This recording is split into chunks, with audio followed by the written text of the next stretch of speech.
Why does this feel so familiar? Like I've seen and done all this already. I mean, that can't be true though, right? Even though everything I've worked on the past couple weeks has been new, it's all felt weirdly familiar, like some sort of a dream. Maybe I'm moving in some sort of a circle. Why else would new things feel like I've done them before? Like I've seen them all before, but just can't exactly remember where. And I don't really know what you'd call something like this, but it sure is repetitive. It's confusing to describe this feeling, like I'm stuck in some sort of an endless loop. But even that's not fully accurate. What I do know is one thing. I really hate feeling stuck in place, but I sure don't feel like I'm moving forward.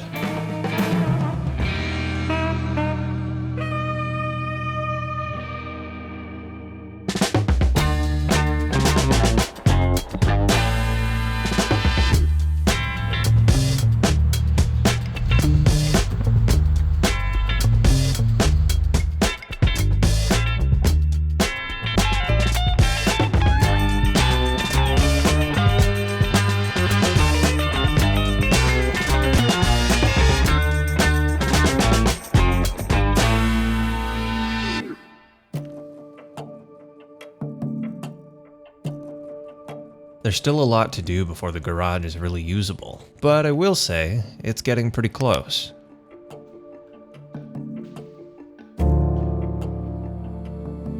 The things that remain on the surface are actually quite simple, but that sure doesn't mean I know how to do them yet. The plywood we used for the majority of it looks great, but we're gonna need to cut some more custom pieces to finish it off. Plus, I'll need to figure out how to seal the insulation underneath. And the drywall learning definitely isn't done. Right now, it's just a bunch of boards screwed into studs. For it to truly become a wall, they all need to become one piece, meaning I'll have to figure out how to finish them. Not to mention the newfound motivation to get things done a little bit faster than I was planning. But that's a story for another day.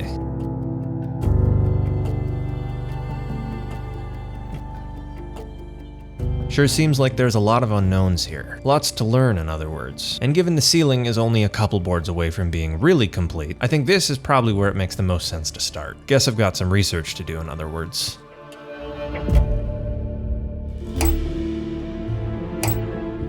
I think there are a couple options for finishing the ceiling and making it look good with drywall walls. Because unlike if we use drywall for the ceiling, we can't make plywood and drywall look like they're one piece. They're just different materials, so it's not going to be a seamless transition that we can fix with a line of paint. So that's where the research comes in, trying to find a way to make the transition from ceiling to wall look decent, plus figuring out how to seal the insulation underneath. And thankfully, learning is almost always good for providing a way forward. And in this case, there's no real exception. With research, I had an answer, or at least a rough way forward.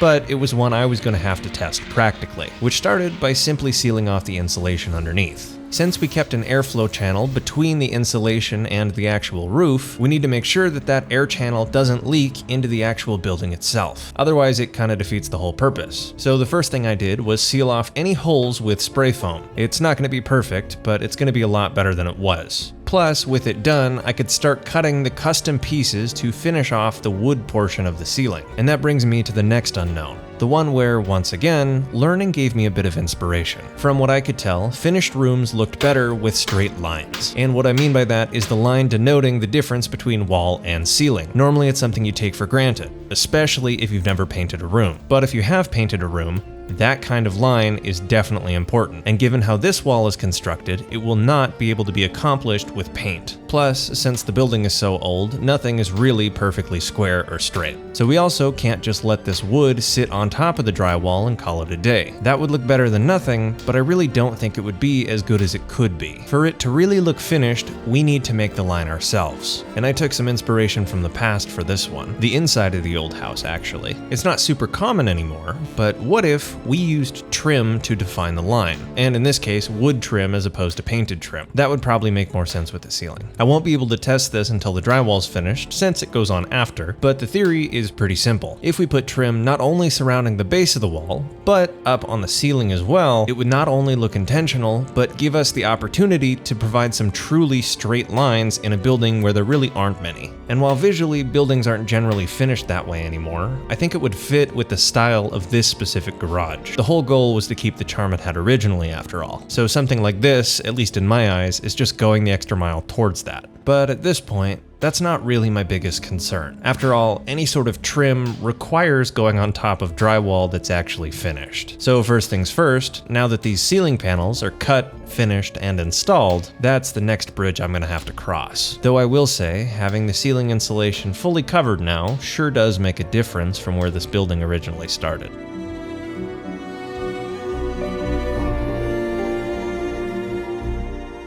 It was a lot more work than just building an attic, but I think it definitely looks better. Sadly, that was the last thing I could do to put off a part that I was kind of dreading. Drywall is notorious for being a bit difficult, and usually it's not hanging the sheets that people are complaining about. From what I've heard, it seems like the mudding stage is where things can really go wrong. So once again, I think I've got some learning to do.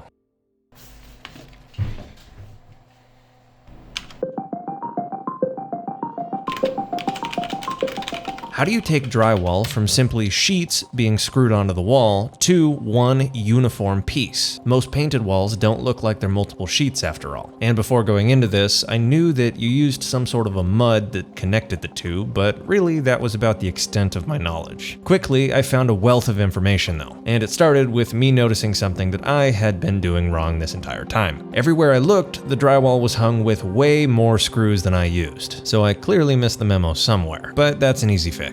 What I learned next was about the finishing itself, and it seems like it requires a lot more finesse than hanging the sheets does. In other words, less technically complex, more physically complex. I've just got so much to learn. There's that feeling again. I know for a fact I haven't done this before, yet it still feels familiar, like some sort of a cycle I keep repeating. And if I'm being honest, every step of this whole garage project has felt this way. And I don't know if it's a bad feeling, but it sure is weird. Oh well, I guess. With a successful trip to the hardware store, I returned to finally start finishing. And before I even entertain the idea of mudding the walls, I need to fix the screw issue I had. So I basically doubled the amount of screws in every single sheet.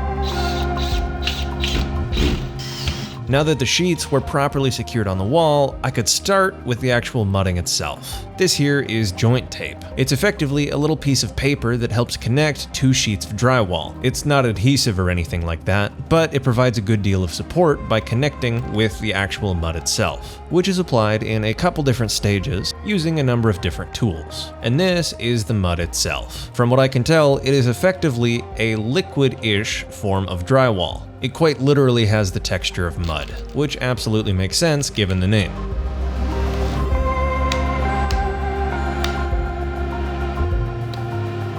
You apply this between two sheets in multiple layers, including that joint tape, and once it's all done and finished, you shouldn't be able to tell that there was ever two sheets to begin with. And that is exactly where the technique is. If you apply the mud too thick, then it'll both be noticeable and you'll have years of sanding to get it even remotely flat. But on the other end, if you apply it too thin, it's not going to fully cover the joint tape. So it would likely end up coming right off, and then you would definitely notice there were two sheets. So in other words, it's a balancing act. And from what I could tell, the only way to really learn something like this is going to be to try it. So that is exactly what the plan is. But I can't just start right away. Even though this joint compound is marketed and sold as being pre-mixed, I don't think it fully is. Everywhere you look online talks about the importance of thinning it down. It's easy to add another layer of mud, but it's a lot harder to remove an existing layer. So that made sense to try first. And with that, I was ready to try the first section. The technique for the first layer is relatively straightforward. The crack between two sheets of drywall is referred to as the mud bed, and as the name suggests, it needs to be filled with a layer of mud. but it doesn't have to be terribly thick. This layer's main purpose is so that the joint tape has something to stick to. This stuff is not adhesive, so it needs that there, otherwise it's just gonna fall on the ground. The tape also has a crease in it so it can do corners. In my case, I wanted that crease facing in. The crease on the crack, in other words. But once the tape's in place, to finish this layer off, you need to cover the entire thing with a layer of mud, and that is where the balancing act comes in. You want the tape to be entirely covered, but you can't let the mud get so thick that it's not actually flat anymore. You also need to make sure there's no bubbles and the tape is actually sitting as flat as it can possibly be. Otherwise, it'll just lift up later. Lots to remember, in other words. But like with many things, the more you do it, the better you get at it. And once you learn the general techniques, it starts to move a lot faster. For me, it was easiest to split the layer that goes on top of the tape into 3 general steps. I'd put my thickest layer of mud across the entire length of it, with the putty knife held exactly in the middle with even pressure top and bottom. Then I would do 2 more passes on both the top and the bottom. This time, however, I did not put even pressure on the knife. I put more pressure on the outside edge to blend where it meets up with the drywall. That way it looks almost flush, and I'll hopefully have to do less sanding overall later. I'll still definitely have to do some though. This technique was largely unchanged for the majority of this entire garage, at least for the first layer. The only thing that was really different was corners. The difference here is the tape has to be creased, and the putty knife is definitely not going to fit flat for that first pass. So this time I did 4 general finishing passes with the mud, 2 for each side. The first was from the corner out, and this was entirely to cover the tape with mud. Then the second pass was in an attempt to blend the edges, and I went from the top of the wall all the way to the bottom with pressure towards the outside edge. It's not going to be anywhere close to technically perfect, but I do think it'll be good enough for my use case, and it'll be a lot better than it was before I started.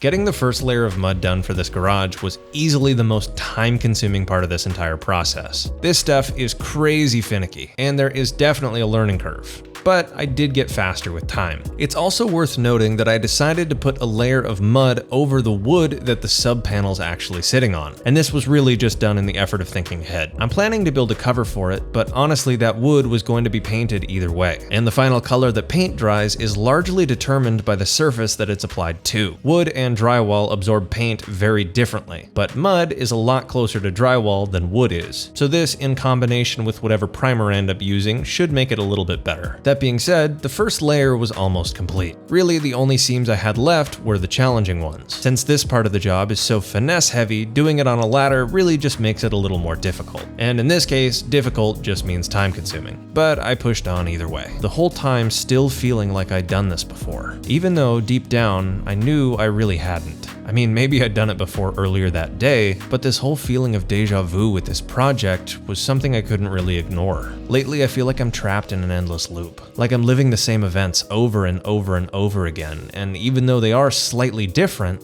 I can't shake the feeling that I've seen them before. And even though, as far as I know, I haven't, who's to say that that's true?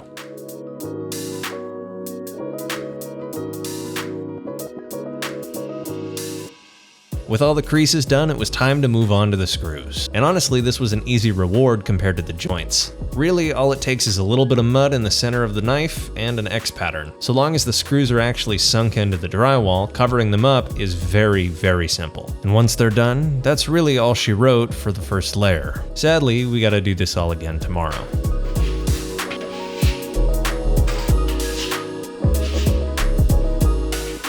This place really has changed a lot since when I first bought it. We're getting pretty close to paint, aren't we? But before I get too excited, I've got to do the same thing I did yesterday once again.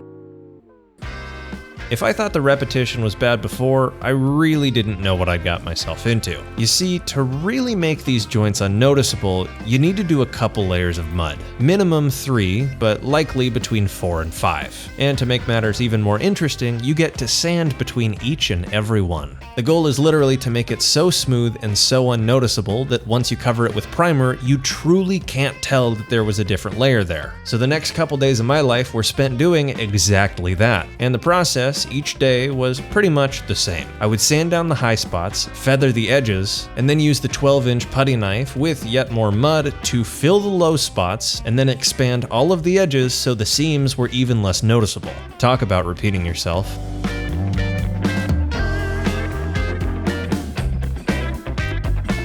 Eventually, however, I was convinced the cycle was about to end. Finally moving on to something new. Maybe the feeling of deja vu would finally go away, that it would feel like I'm moving forward again. I mean, the mudding is finally complete at this point. All that's left is texture, primer, and paint. 3 more things to learn from the ground up. So I guess I better get researching. Wait.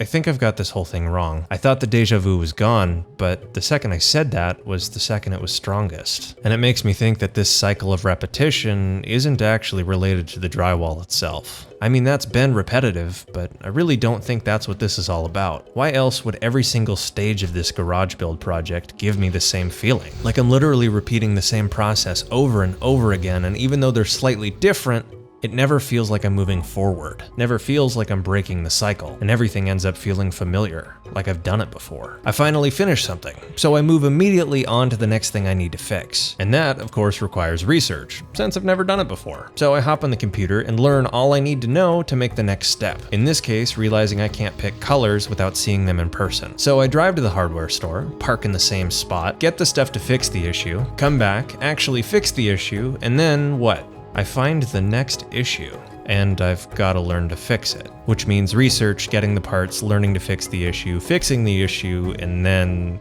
finding the next one. It's the process, isn't it? That's why everything feels so familiar lately. Even though I've not done the fixing before, I tackle problems the same way every single time. No wonder it feels like I'm only moving in circles. I am, aren't I?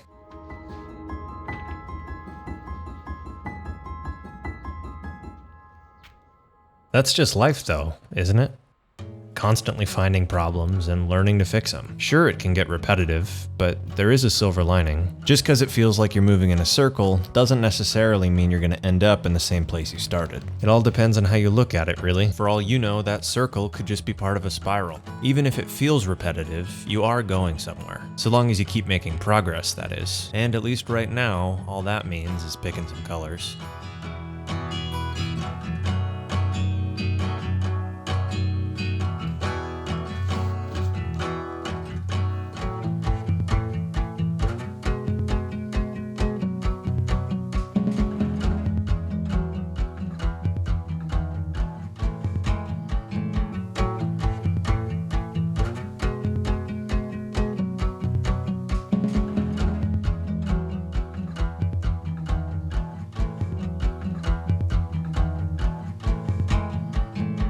Thank you for watching. If you enjoyed the video, consider dropping a like and subscribing for more. That's the best way you can help support me and my content. Either way, I'll see you guys in the next episode. Thank you again. Have a wonderful day.